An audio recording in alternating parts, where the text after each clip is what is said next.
Bismillahirrahmanirrahim. Innal hamdalillah nahmaduhu wa nasta'inuhu wa nastaghfiruh wa na'udzu billahi min shururi anfusina wa min sayyiati a'malina. May yahdihillahu fala mudilla lah wa may yudlilhu fala hadiya lah.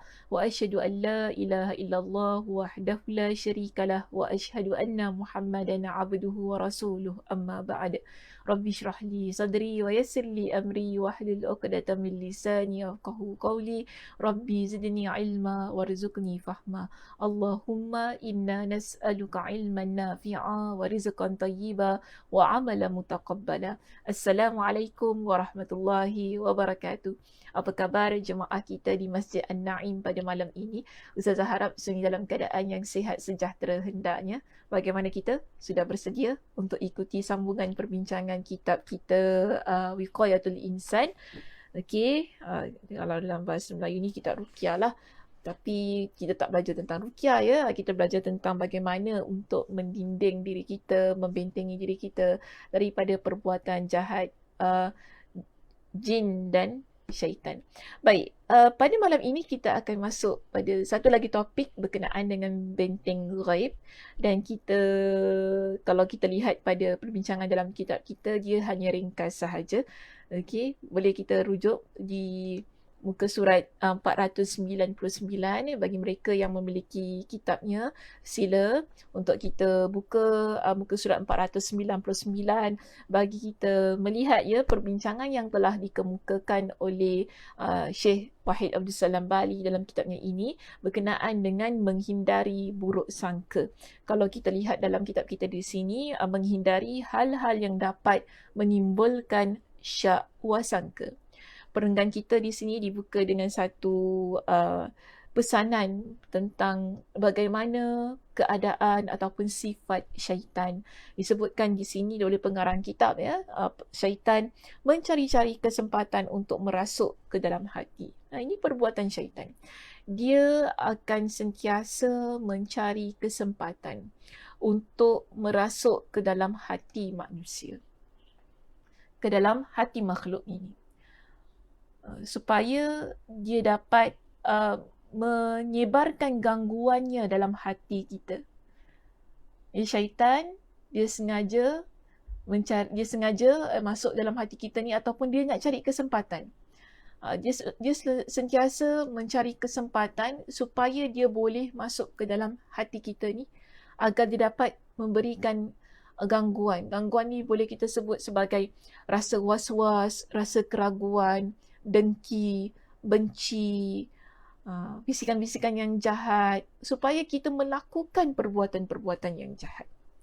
Jadi di sini, kita diperintahkan supaya membenteng diri kita agar jangan memberikan kesempatan kepada syaitan itu masuk ke dalam hati kita. Bagaimana? Sebab dikatakan di sini perlu kita hindari situasi-situasi yang boleh menyebabkan syaitan itu masuk ke dalam diri kita. Antara situasinya ialah situasi berburuk sangka terhadap orang lain. Jadi kalau kita ada rasa buruk sangka terhadap orang lain, inilah peluang yang menyebabkan syaitan dia boleh masuk ke dalam hati kita bagi memburukkan apa yang kita sangka tu tadi dah buruk, tapi sekarang dia nak burukkan lagi. Sangkaan-sangkaan buruk yang ada dalam hati kita. Dalam kitab kita di sini, memberikan kepada kita dengan satu kisah yang berlaku ke atas seorang isteri Nabi SAW, iaitu Safiyah binti Huyai radhiyallahu anha. Safiyah binti Huyai radhiyallahu anha menceritakan kepada kita dengan satu situasi yang mana kalau kita lihat dalam kitab kita di sini, Safiyah radhiyallahu anha, isteri Rasulullah sallallahu alaihi wasallam, pernah berkata, saya pernah mengunjungi Rasulullah sallallahu alaihi wasallam saat beliau sedang beriktikaf. Okey, ada sebuah hadisnya yang agak panjang juga. Saya muatkan di sini dalam bahasa Arabnya supaya mudah untuk kita rujuk bersama. Baik, dalam hadis ini Safiyah binti Huyai radhiyallahu anha dia ceritakan dengan situasi yang berlaku tersebut. Dia kata, kana Rasulullah sallallahu alaihi wasallam mu'tafikan. maaf, mu'takifan. Mu'takifan. Saya silap baca ya tadi ya. Okey, saya baca sekali lagi. Kana Rasulullah sallallahu alaihi wasallam mu'takifan. Fa'ataituhu azuruhu laylan. Fahaddath fahaddathat fahaddathtuhu thumma qumtu fanqalabtu faqama ma'i liyaqlibani. Wa kana maskanuha fi dari Usama bin Zaid. Jadi Sofia ni dia ceritakan ada pada satu malam ketika Nabi SAW sedang beriktikaf di masjid. Sofia ni dia datang untuk lihat Nabi, ziarah Nabi pada waktu malam ini. Dan waktu itu mereka berbual-bual, fahaddathuhu disebutkan dalam hadis ini. Saya pun berbual, aku berbual dengan Nabi SAW. Sehinggalah bila selesai bersembang ni, dia kata, aku pun bangun untuk pulang. Dan pada masa itu, Nabi SAW juga bangun untuk menghantar Sofia pulang. Jadi dalam keadaan itu dalam perjalanan ini ataupun pada situasi Nabi nak hantar Sofia pulang ini, yang mana dijelaskan kepada kita di situ rumah Sofia terletak di Dar Usamah bin Zaid. Pada masa itu rumahnya terletak di kawasan Usamah ibn Zaid ataupun tempat Usamah ibn Zaid. Jadi Sofia ada cerita, dia kata begini, famarra rajulani minal ansar.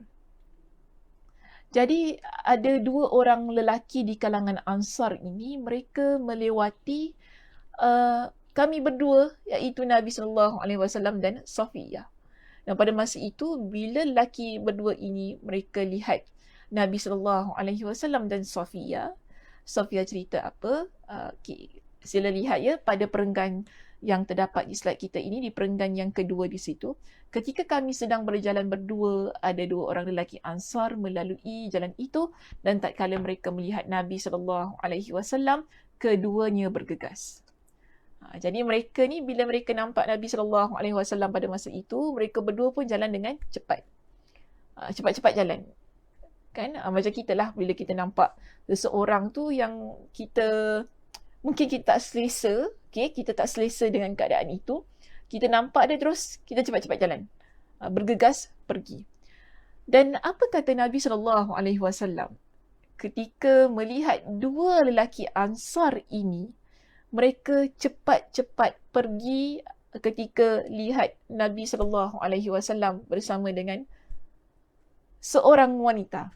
Mereka ni tak tahu siapa wanita yang dengan Nabi SAW itu tadi. Jadi bila mereka nampak Nabi dengan wanita ini, mereka pun terus cepat-cepat berlalu pergi daripada tempat tersebut. Tetapi Nabi SAW panggil mereka kembali. Kalau kita lihat pada penceritaan Safiyah yang berikutnya di sini, faqala an-nabiy sallallahu alaihi wasallam ala rislikuma innaha Safiyatu bintu Huyayin. Innaha Safiyatu bintu Huyayin. Nabi pun kata kepada mereka ni kan, sebentar. Nabi panggil lah, maknanya Nabi panggil, kejap, tunggu dulu. Itu maksudnya. Tunggu dulu, kenapa ni? Cepat-cepat ni. Nabi kata, ini siapa? Ini sesungguhnya, ini adalah itu wanita yang bersama dengan Nabi itu, ialah Safiyah binti Huyai, iaitu isteri kepada Nabi SAW.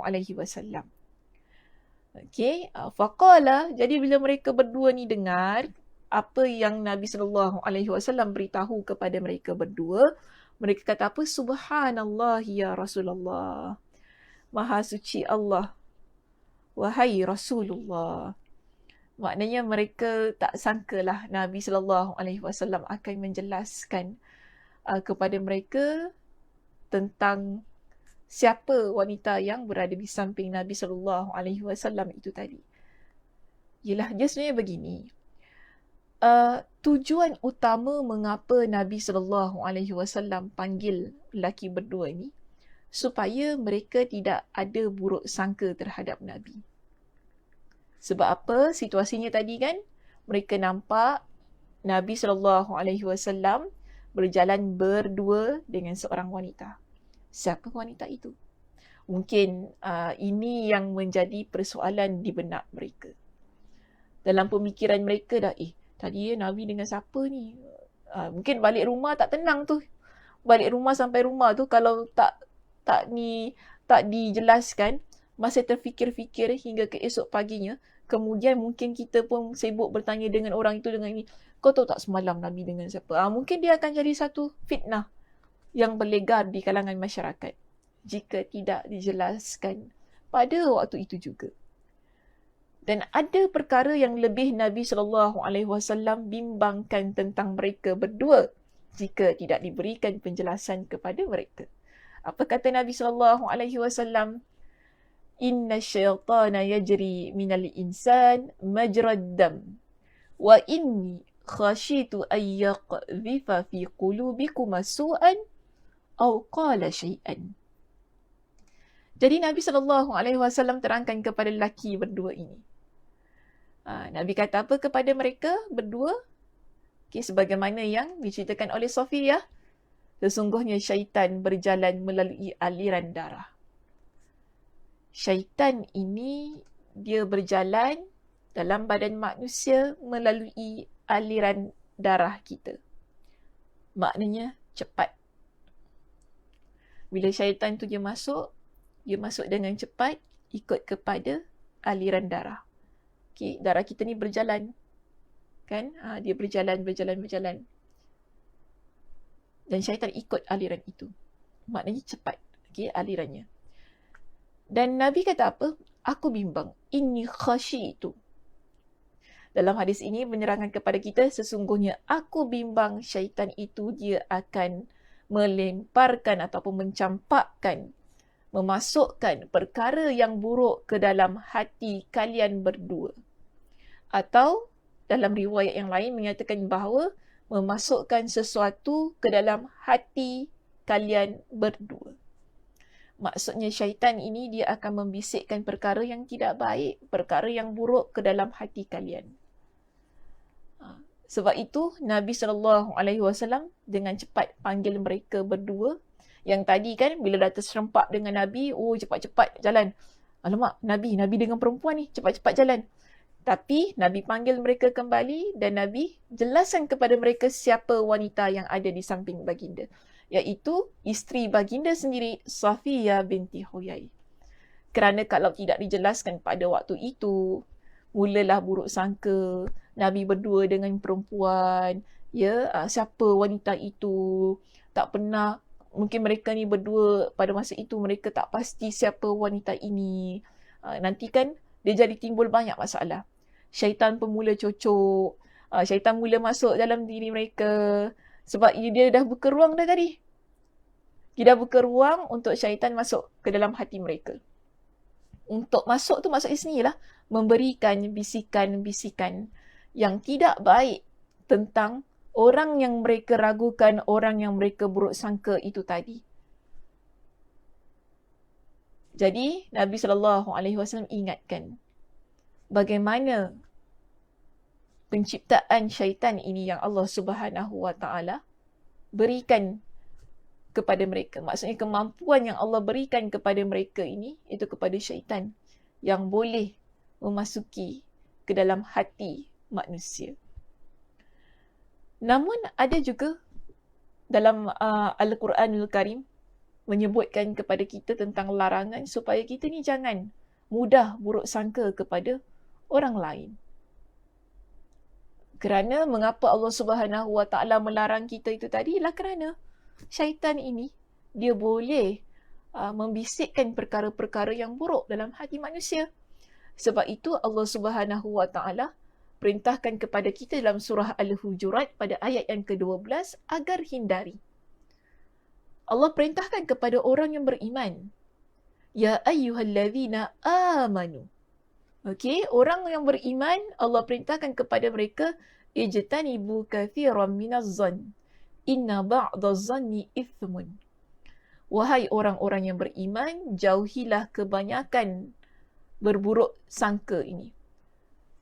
perasaan buruk sangka, setiap perkara yang kita rasakan tentang orang lain yang kita buruk sangkakan itu tadi, kita sebagai orang yang beriman, kita perlu jauhi. Ini kerana apa? Inna ba'da zanni ithmun. Kerana sebahagian daripada buruk sangka itu adalah dosa. Ia boleh menimbulkan dosa kepada orang yang letakkan rasa buruk sangka itu dalam hati dia. Sebab tu Allah ingatkan dalam surah Al-Hujurat itu tadi, jauhi buruk sangka. Dan Nabi SAW juga dalam hadis yang lain, Nabi ingatkan kepada kita. Apa kata Nabi? Iyyakum wazzan, fa inna zan akdzabul hadithi. Berhati-hatilah kalian dari tindakan berburuk sangka. Sesungguhnya buruk sangka adalah sedusta-dusta ucapan. Hadis riwayat Imam Al-Bukhari. Allah Subhanahu wa Ta'ala perintahkan kepada kita agar kita jauhi buruk sangka. Kerana sebahagian daripada buruk sangka itu adalah dosa. Bahkan Nabi SAW juga mengingatkan kepada kita supaya kita ni berhati-hati dengan buruk sangka. Kerana bila kita ni dah ada rasa buruk sangka, kita akan ucapkan perkara-perkara yang dusta berdasarkan buruk sangka yang ada dalam hati kita itu tadi. Namun persoalannya, mengapa buruk sangka ini perlu dijauhi, perlu kita ada rasa hati-hati pada sifat tersebut? Baik, saya nak tutup perbincangan kita pada malam ini, jemaah, dengan 3 perkara yang perlu kita fahami tentang buruk sangka. Mengapa kita perlu jauhi, mengapa kita perlu berhati-hati. Sebagaimana yang diperintahkan oleh Allah, sebagaimana yang disebutkan oleh Nabi SAW itu tadi. Dan juga berdasarkan kepada kes ataupun kisah yang kita tampilkan berkenaan dengan Safiyah binti Huyain radhiyallahu anha tersebut. Baik, pertama kita lihat di sini. Daripada perbincangan ini, Nabi SAW ingin ingatkan kepada kita agar jangan mudah kita ni letakkan sangka buruk dalam diri kita. Okay, jangan mudah kita letakkan rasa sangka buruk dalam hati kita ini. Kita nampak sesuatu perkara yang mencurigakan. Ini tentang orang yang baik-baik Okay, kalau memanglah orang tu dikenali dengan orang yang memang melakukan maksiat, ada pendapat ulama yang mengatakan bahawa dalam situasi yang sedemikian kita tak perlu kita berbaik sangka kepada dia, kerana dia memang terkenal dengan orang yang melakukan kemaksiatan. Ataupun kita berada pada situasi yang memang menunjukkan kepada kita orang itu melakukan maksiat. Contoh jelas kepada kita, memang dia dalam keadaan yang mabuk, dia minum arak, kan? Botol arak di tangan dia atau pentin arak tu di tangan dia, dia duduk tepi jalan tu dalam keadaan yang mabuk. Kita pun kata, orang ni minum arak. Kan kita sangka begitu pada dia, itu memang wajar. Takkanlah kita dah nampak keadaan begitu, tak baik, tantang bukan dia yang minum arak. Padahal dah memang jelas dah dia minum arak. So di sini maksud kita jangan mudah berburuk sangka pada satu keadaan yang tidak jelas. Pada diri orang yang mana dia dikenali sebagai orang yang soleh, orang yang baik. Mungkin kita cuma nampak perkara-perkara yang kita curigai. Macam tadi kan, Nabi SAW dilihat bersama dengan seorang wanita. Situasinya mungkin bagi mereka berdua tadi di kalangan lelaki Ansar itu, dia amat mencurigakan. Situasinya begitu. Itu yang menyebabkan mereka cepat-cepat untuk beredar daripada tempat tersebut. Jadi di sini, Nabi SAW tadi kan panggil mereka kembali untuk memberitahu kepada mereka jangan cepat kita ni mudah buruk sangka, mudah rasa curiga terhadap sesuatu situasi yang mereka lihat, lebih-lebih lagi berkaitan dengan orang yang soleh, orang yang baik. Dan di sini tujuannya juga mengapa ialah kerana syaitan dia menghasut perkara buruk. Syaitan ini bila kita dah mudah ataupun bila kita dah mula ada buruk sangka dalam hati kita, dalam diri kita, Dan kemudian syaitan mengambil kesempatan itu tadi kan untuk lebih memburukkan lagi sangkaan kita yang sudah sedia buruk itu. Dia akan mulakan lah kan. Dia kata, tuan-tuan dia ni memanglah ada, kalau kita nampak kan ada orang yang berdua-duaan yang kita tak tahu, kita ternampak kan, kita tak tahu siapa yang di sebelahnya itu.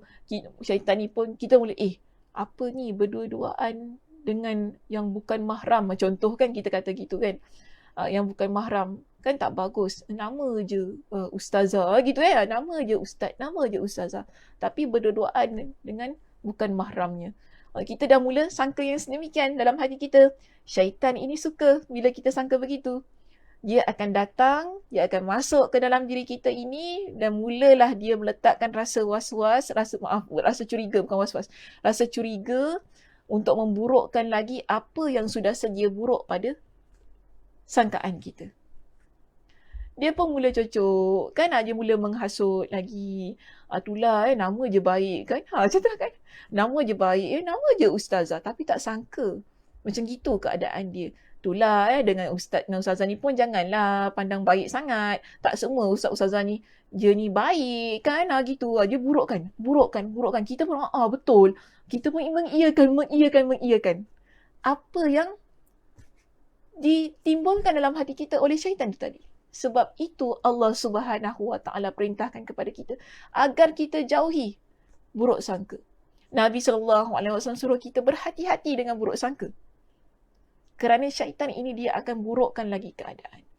Daripada situ, kita akan dapati timbul fitnah.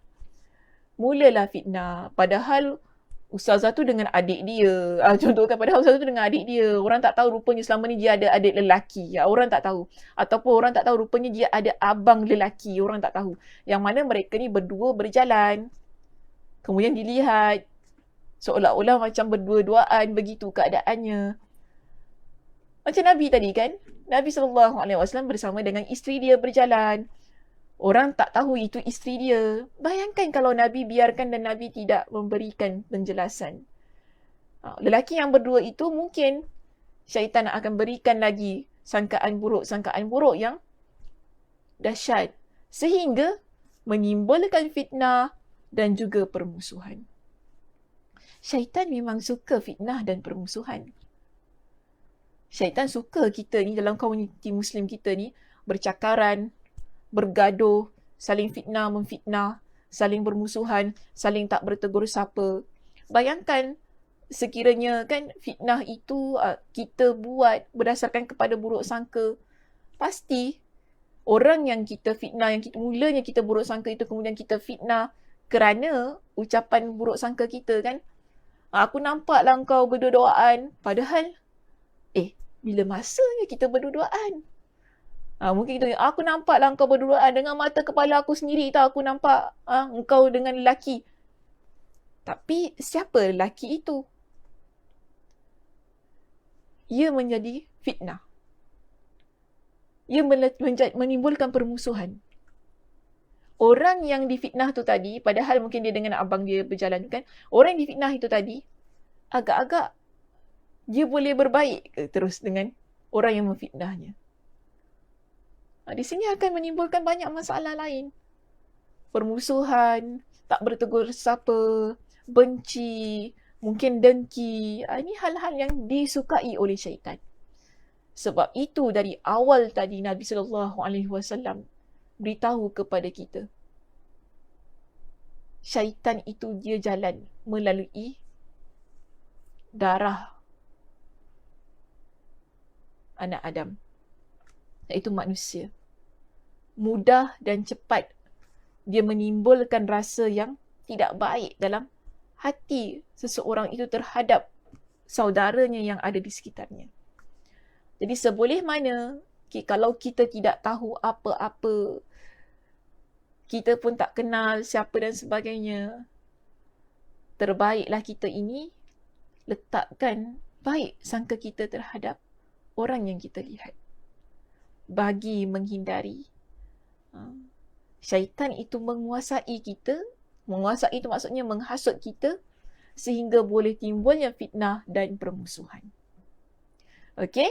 Baik, itu sahaja perbincangan kita untuk malam ini. Mudah-mudahan ada sedikit sebanyak manfaat yang dapat kita raih daripada perbincangan tersebut. Sebab kalau kita lihat di dalam kitab kita ni pun ringkas sahaja. Ya, setengah halaman sahaja, setengah muka surat sahaja. Tapi tadi pun saya dah bawakan surah Al-Hujurat dan juga hadis daripada Nabi SAW yang lain menunjukkan kepada kita bagaimana kita sebagai seorang yang beriman kepada Allah. Nabi SAW perintahkan kepada kita supaya berhati-hati agar jangan kita ni mudah buruk sangka terhadap orang yang ada di sekitar kita. Lebih-lebih lagi bila ia adalah orang yang saleh, yang tidak dikenali sebagai ahli maksiat. Ya, kemudian ia juga adalah perintah Allah Subhanahu Wa Taala kepada kita supaya jauhi buruk sangka. Kerana bila ada buruk sangka dalam diri kita, itu adalah permulaan dosa yang kita letakkan dalam hati kita. Yang akhirnya syaitan pun mula menguasai kita dengan memberikan hasutan demi hasutan yang buruk-buruk ni, bahkan dia memburukkan lagi keadaan sehingga kita pun menyebutkan tentang apa yang kita buruk sangkakan itu tadi, akhirnya menjadi fitnah dan seterusnya permusuhan. Masih ingat lagi tentang perbincangan kita pada minggu lepas? Jangan buat perkara yang syaitan buat. Seboleh mana kita ni usaha hindari sifat syaitan, perangai syaitan. Dan kita tahu syaitan amat cinta kepada permusuhan. Dan seharusnya kita sebagai seorang mukmin, seorang Muslim, kita benci untuk meletakkan diri kita dalam apa jua bentuk permusuhan. Okey, itu sahaja perbincangan kita untuk malam ini. Mudah-mudahan Allah Subhanahu Wa Taala memberkati pertemuan kita pada malam ini dan Allah Subhanahu Wa Taala juga memberikan kepada kita dengan kesihatan, kelapangan masa untuk kita bertemu pada sesi yang akan datang. Saya tutup kuliah kita pada malam ini dengan tasbih kafarah. Subhanakallahumma wa bihamdika asyhadu an la ilaha illa anta astaghfiruka wa atubu ilaik. Assalamualaikum warahmatullahi wabarakatuh.